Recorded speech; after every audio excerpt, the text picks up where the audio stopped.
এক সুন্দরী ভারতীয় গুপ্তচর মহিলা পাকিস্তানে আটক পড়লে পাকিস্তানি সৈন্যরা তার সঙ্গে কি করেছিল তা দেখলে আপনি হতবাক হয়ে যাবেন।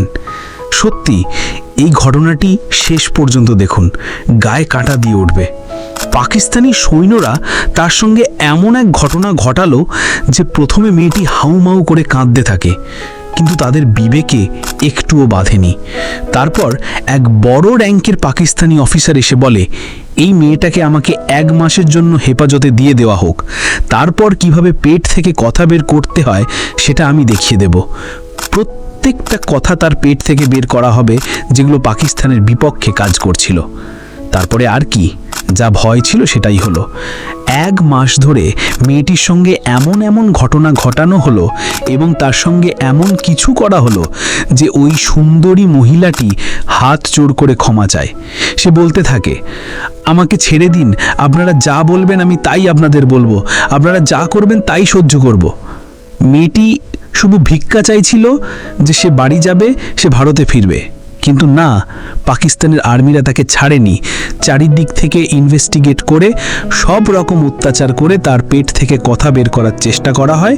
শুধুমাত্র তাই নয়, তার শরীরের প্রতি মিনিটে ফায়দা নিয়েছিল সমস্ত পুলিশ আধিকারিকরা। এই ঘটনাটি যখন আপনি শুনবেন, আপনিও হতবাক হয়ে যাবেন এবং ভাবতে শুরু করবেন, ছি ছি ছি, এগুলো কি করে সম্ভব? আর ভারতবর্ষই বা কেন এত সুন্দর একটা মেয়েকে পাকিস্তানি ইনভেস্টিগেশনের জন্য পাঠিয়েছিল? সেদিন ছিল লাহোরের এক সুন্দর সকাল। হাওয়াতে বইছিল মিষ্টি গন্ধ আর আকাশে ছিল স্নিগ্ধতা। শহরের পুরনো দিকে একটা দোতলা পুরনো বাড়ি আকাশচুম্বী হয়ে দাঁড়িয়েছিল। বাড়িটি বাইরে থেকে দেখতে যতটা শান্ত মনে হচ্ছিল, ভিতরের আবহাওয়া ছিল হাড় ও শান্ত। এসপি হারিস নামের একজন ব্যক্তি ছিলেন এই বাড়ির মালিক। উপর থেকে দেখে খুব শক্ত প্রকৃতির মনে হলেও ভিতর থেকে তিনি ছিলেন খুব নরম মনের মানুষ। বিয়ের অনেক বছর হয়ে গেলেও তার কোনো বাচ্চা ছিল না। বাড়িতে আর কেউ ছিল না, শুধুমাত্র ছিল এক বুড়ো কর্মচারী যে বছরের পর বছর ধরে কাজ করে এখন ওই বাড়িরই সদস্য হয়ে গেছিল। সে খুব বিশ্বাসযোগ্য একজন মানুষও বটেছিল। সেদিন বিকেলবেলা এসপি হারিস চায়ের কাপ নিয়ে বসেছিলেন। সামনে টিভি চলছিল আর নিচে পড়েছিল খবরের কাগজ। সবকিছু প্রতিদিনের মতোই চলছিল, কিন্তু হঠাৎ করে দরজায় কলিং বেল বেজে ওঠে।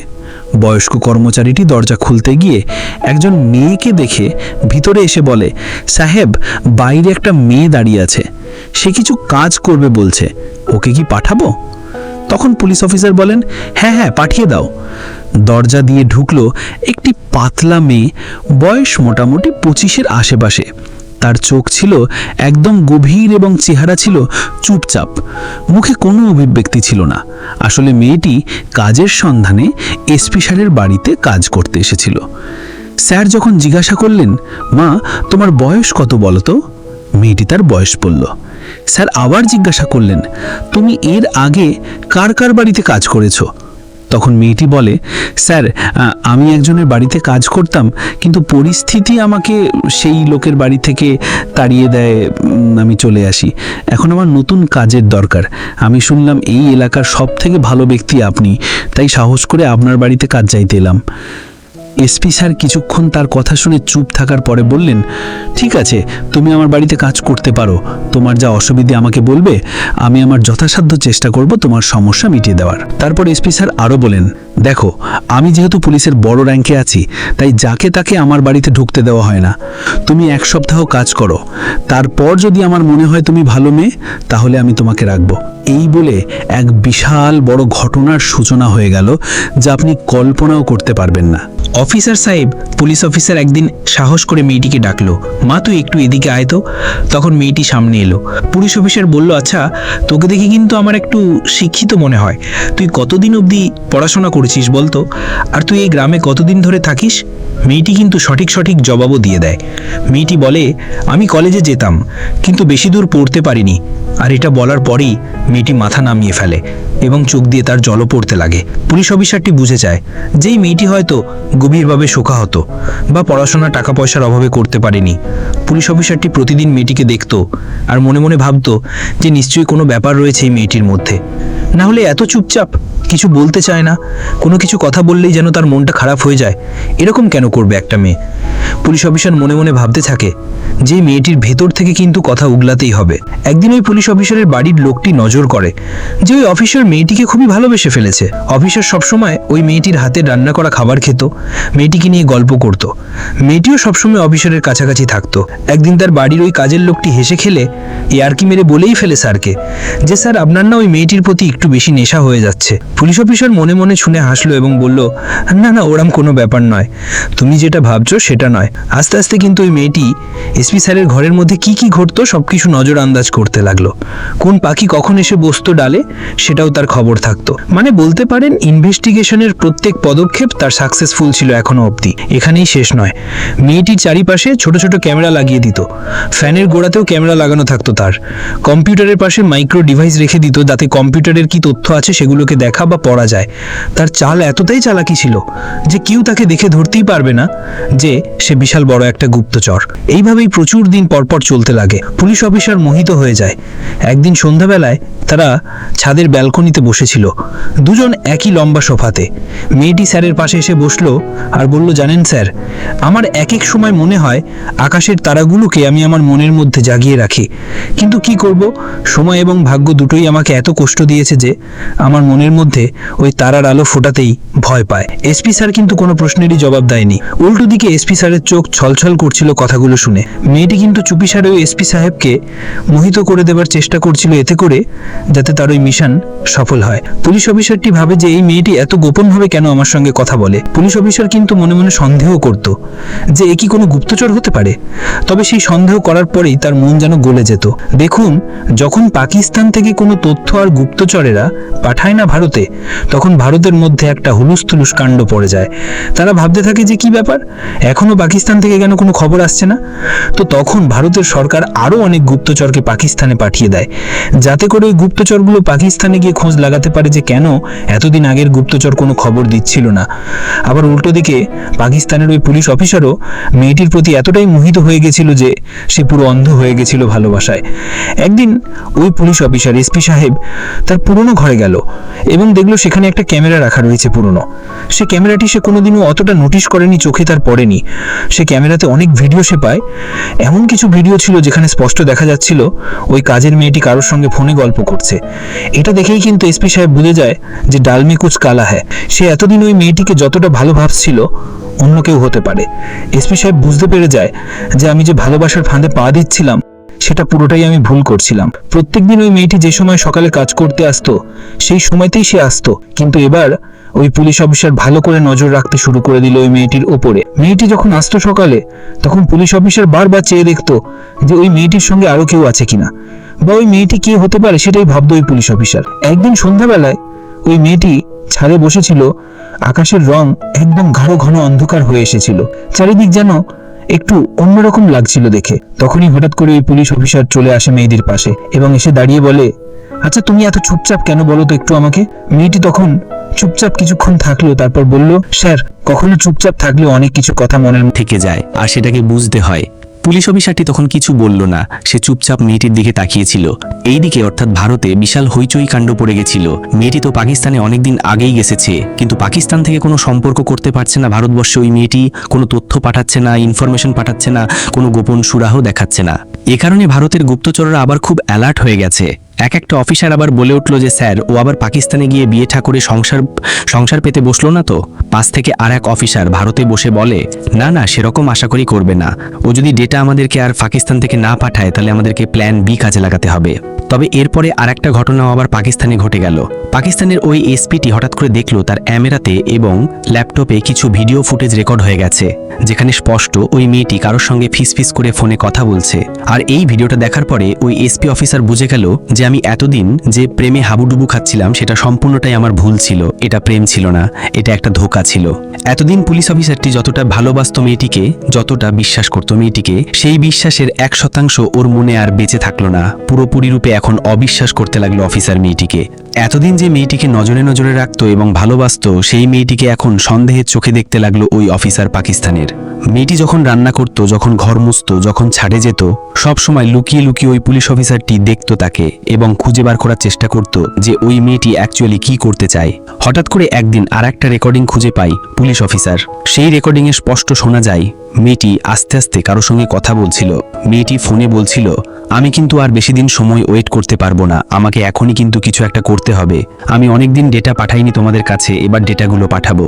আর এই রেকর্ডিং শুনে এসপি সাহেব ভয়ে কাঁপতে লাগে। সে এবার বুঝতে পেরেছিল যে যে মেয়েটিকে এতদিন ধরে ও চুপিসারে দেখতো, সেই মেয়েটি আসলে একটা গুপ্তচর। কিন্তু এসপি সাহেব মনে মনে ভাবলো যে জাসুসি বা গুপ্তচর এরকম ইনফরমেশন ভারতে পাঠাতেই পারে, সেটা তাদের কাজ, কিন্তু ভালোবাসার নামে এরকম ধোকা দিয়ে এই কাজটা করা ওর মোটে উচিত হয়নি। আবার উল্টো দিকে ওই লিকে ভারতের যত অফিসার ছিল সবাই প্ল্যান বি কে কাজে লাগিয়ে দিয়েছিল। পাকিস্তানের মাটিতে এরকম আরো অনেক গুপ্তচরকে অলরেডি ভারত থেকে পাঠিয়ে দিয়েছিল তারা। আর কিছুদিনের মধ্যে পাকিস্তান একটা বিশাল হামলাও করতে চলেছিল এই গুপ্তচররা ভারতের। ওদিকে আবার পাকিস্তানের ওই এসপি সাহেব চারিদিকে খবর দিয়ে দেয় যে পাকিস্তানে অ্যাটাক হতে চলেছে, তোমরা সবাই সাবধান হয়ে যাও, কিছু একটা ভারত থেকে করতে চলেছে। আর এই ঘটনাটা 24 ঘন্টার মধ্যে সত্য প্রমাণিত হয়। পরের দিন সকালের আলো ফোটেনি তার আগেই দুমদাম করে বোম এবং গুলির শব্দ শুরু হয়ে যায় পাকিস্তানে। ফয়জাল আলীম নামের একজন ব্যক্তি তার বাড়িতে হামলা করে দেওয়া হয়, কিন্তু পাকিস্তানের সেনাগুলো একটু রেডি ছিল আগে থেকে, তাই তারা হ্যান্ডেল করে ফেলেছিল সিচুয়েশনটাকে। সেই সময় একজন ব্যক্তির সুটকেস থেকে এমন কিছু কাগজ এবং নথিপত্র বেরোয় যেটাকে দেখে ওই এসপি অফিসার হতবাক হয়ে যায়। সে ভয়ে কাঁপতে থাকে, তার হাত পা পুরো থরথরিয়ে কাঁপতে থাকে, তার রক্ত ঠান্ডা বরফ হয়ে যায়। সেই কাগজে স্পষ্ট করে ওই মেয়েটির আসল নাম লেখা ছিল এবং লেখা ছিল এসপির বাড়িতে ওই মেয়েটি গিয়ে সমস্ত তথ্য ভারতে পাঠাবে। আর এই কথাটি যখন কাগজে লেখা অবস্থায় এসে পড়লো, তখন ওই এসপি সাহেব বিশ্বাসই করতে পারছিল না যে ওই মেয়েটি এত বড় বিশ্বাসঘাতকতা করেছিল তার সাথে। হঠাৎ করে অফিসার ওই মেয়েটিকে ডাক করালো এবং এই অফিসার ওর আগের অফিসার ছিল না, তার নরম মন শক্ত পাথরের মতো হয়ে গেছিল। সে এখন বিশাল এক বড় রাগী অফিসারের মতো আচরণ করছিল। এসপি সাহেব ওই মেয়েটিকে বলল, শোনো, তুমি এবার যেতে পারো। পাকিস্তানে এসে তুমি ইনভেস্টিগেট করছিলে এতদিন, আমাদের কাছে সমস্ত প্রমাণ রয়েছে, কিন্তু তুমি যেহেতু পাকিস্তানে এসে কোনো খারাপ কাজ করনি, তাই আমরা তোমাকে জানি মেরে দিতে পারবো না। মেয়েটি মাথা নিচু করলো এবং তার চোখ থেকে এক ফোঁটা জল মাটিতে পড়লো। মেয়েটি চুপচাপ ওই অফিসারের দিকে তাকিয়ে থাকলো। অফিসারের দিকে তাকিয়ে তাকিয়ে হতাশাগ্রস্ত হয়ে গেল। মেয়েটি বলল, তুমি কি আমাকে ক্ষমা করতে পারবে? তুমি তো এতদিন আমাকে ভালোবেসেছিলে। মেয়েটির উত্তরে তখন অফিসার বলে, হ্যাঁ, আমি তোমাকে ভালোবেসেছিলাম, আমার মন তোমাকে বিশ্বাস করেছিল, আমার মনও তোমাকে ততটাই ভালোবেসেছিল যতটা তুমি আমাকে ভালোবাসার অভিনয় দেখিয়েছিলে। কিন্তু কি আর করা যাবে, তোমার নামে আইন তো কোনোদিন ভালোবাসার থেকে ছোট হতে পারে না। আমি তোমাকে আজকে স্বাধীনতা দিলাম। মেয়েটি তখন ভীষণভাবে কাঁদতে লাগে আর গুটি গুটি পায়ে পিছন দিয়ে গলি দিয়েও বেরিয়ে চলে যায় মেন রাস্তায়। এরকম ভাবেই 6 মাস কেটে গেল। 6 মাস মেয়েটির সঙ্গে আর কোনো দেখা সাক্ষাৎ হয়নি। তবে 6 মাস পরে একটা চিঠি পেল ওই এসপি সাহেব। চিঠিতে লেখা ছিল, প্রিয় ভালোবাসার পাত্র, আমি তোমাকে মন থেকে ভালোবেসেছিলাম, আশা করি তুমিও আমাকে খুব ভালোবেসেছিলে, কিন্তু তোমার এই কষ্ট যেটা তোমাকে আমি দিয়েছিলাম সেটা আমি নিজেও সহ্য করতে পারিনি, যার কারণে আমি এখানেই একটা বাচ্চাদের স্কুল চালাই, সেখানে দিদিমণির কাজ করি। আমি যা পাপ করেছি তোমাকে কষ্ট দিয়ে, সেই পাপের প্রায়শ্চিত্ত আমি এখন খণ্ডন করছি। আমি ছোট্ট স্কুলের দিদিমণি, খুব অল্প স্যালারি পাই, কিন্তু এখানে প্রচুর শান্তিতে আমি থাকতে পারি। আমি তোমার গোলাম হতে চেয়েছিলাম, তোমার গোলাম যখন হতে পারলাম না, তখন আমি আর কারোর গোলাম হতে চাই না। 3-4 বার ওই চিঠিটিকে পড়তে লাগলো এসপি অফিসার, তারপর চিঠিতে চুমু খেয়ে চিঠিটিকে বন্ধ করে রেখে দিল। তবে হঠাৎ করে ওই মেয়েটি জেল হয়ে যায় পাকিস্তানে। 4 বছর সে জেল খাটে। জেল খাটার পরে সে যখন জেল থেকে বেরোয়, তখন ওই পুলিশ অফিসার বাইরে দাঁড়িয়েছিল।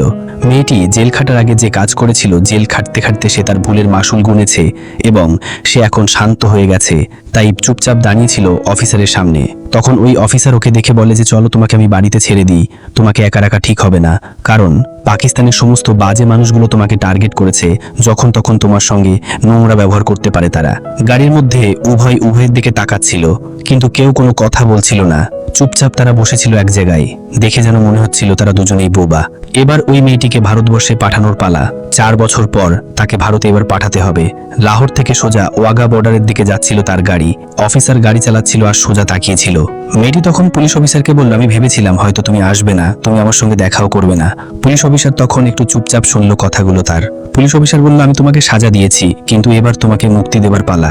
মেয়েটি তখন চোখ ভর্তি জলে কাঁদতে লাগলো। ওয়াঘা বর্ডার মাত্র 1 কিলোমিটার দূরে ছিল। এই প্রথম ভারতীয় কোনো গুপ্তচর পাকিস্তানে গিয়ে কাউকে ভালোবেসে ফেললো এবং সেটা ছিল এসপি অফিসার। মেয়েটি তখন গাড়ি থেকে নামার পরেই ওই অফিসারের দিকে তাকিয়ে বলল, তুমি কি আমাকে ক্ষমা করতে পারবে? পুলিশ অফিসার চোখের দিকে তাকিয়েছিল মেয়েটির। পুলিশ অফিসারটি হাত ভর্তি করে 10,000 টাকা দেয় ওই মেয়েটিকে। মেয়েটি সেই সময় টাকাটি নেয় এবং বলে যে এটা কিসের জন্য দিলে।